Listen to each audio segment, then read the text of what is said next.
Terdakwa berada dalam pengaruh daya paksa sebagaimana dimaksud pasal 48 KUHP, sehingga perbuatan terdakwa Richard Eliezer Pudium Lumiu tidak dapat dipertanggungjawabkan secara pidana yang dinyatakan pada pledoi tim penasihat hukum halaman 33. Dalil pledoi penasihat hukum terdakwa Richard Eliezer Pudium Lumiu adalah tidak tepat dan prematur. Penasehat hukum berkesimpulan sendiri dengan mengatakan terdakwa Richard Eliezer Pudium Lumiu berada dalam pengaruh daya paksa sebagai masuk dalam pasal 46 KUHP. Penasehat hukum tidak memperhatikan fakta hukum yang sudah tidak dapat terbantahkan lagi. Terdakwa Richard Eliezer Pudium Lumiu bersedia untuk menembak korban Nopriansa Yosua Huta Barat ketika diminta oleh saksi Perdisambo untuk menembak korban Nopriansa Yosua Huta Barat yang akan dilaksanakan di rumah dinas Duren 346 hingga pada akhirnya terdakwa Richard Eliezer Pudium Lumiu menembak korban Nopriansa Yosua Huta Barat saat mendengar permintaan saksi Perdisambo dengan kata-kata, "Woi, kau tembak cepat, cepat, woi, kau tembak." Lalu terdakwa Richard Eliezer Pudium Lumiu menembak korban Nopriansa Yosua Huta Barat hingga terjatuh, mengerang kesakitan yang mana tembakan terdakwa Richard Eliezer Pudium Lumiu yang mengenai dada korban Nopriansa Yosua merupakan salah satu penyebab kematian. Berdasarkan fakta hukum tersebut tidak dapat adanya paksaan atau daya paksa yang dapat digolongkan sebagai alasan pembenar maupun alasan pemaaf.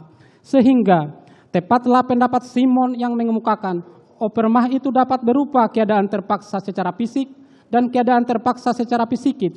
Secara fisik itu dapat terjadi karena paksaan yang dilakukan oleh orang ketiga, misalnya dengan memegang tangan orang yang dipaksa untuk menandatangani sepucuk surat di dalam kejahatan pemalsuan surat. Selanjutnya, misalnya dengan dirampasnya kemerdekaan seseorang yang dipanggil sebagai saksi, termasuk pula ke dalam suatu perbuatan yang dilakukan karena terpaksa disewakan bekerja sama kekuatan alam. Misalnya, seseorang terpaksa pulang dalam keadaan telanjang karena pakaiannya yang diletakkan di tepi sungai ketika mandi telah hilang ditebakan oleh angin yang tiba-tiba bertiup dengan sangat kencangnya. Keadaan terpaksa secara psikis ini terjadi misalnya jika orang yang memakai kekerasan atau ancaman kekerasan itu membiarkan orang yang dipaksa untuk tetap bebas secara fisik dan juga bebas untuk tidak melakukan sesuatu sesuai dengan yang dikehendakinya. Akan tetapi kekerasan atau ancaman kekerasan itu mempunyai pengaruh yang demikian rupa sehingga sangat mempengaruhi keputusan dan kehendak dari seseorang yang dipaksanya itu. Bahwa juga terdapat jurisprudensi terkait dengan daya paksa pasal 48 KUHP adalah sebagai berikut. Mahkamah Agung nomor tanggal 30 Mei 1961 nomor 121K/KR/1960.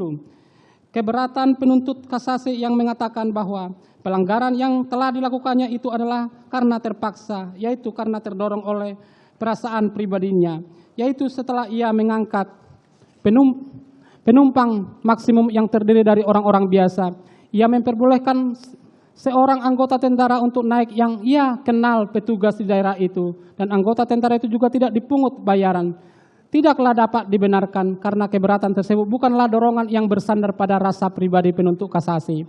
Dan merupakan paksaan termasuk di dalam pasal 48 KUHP sehingga perbuatan penuntut kasasi tetap merupakan tindak pidana. Dan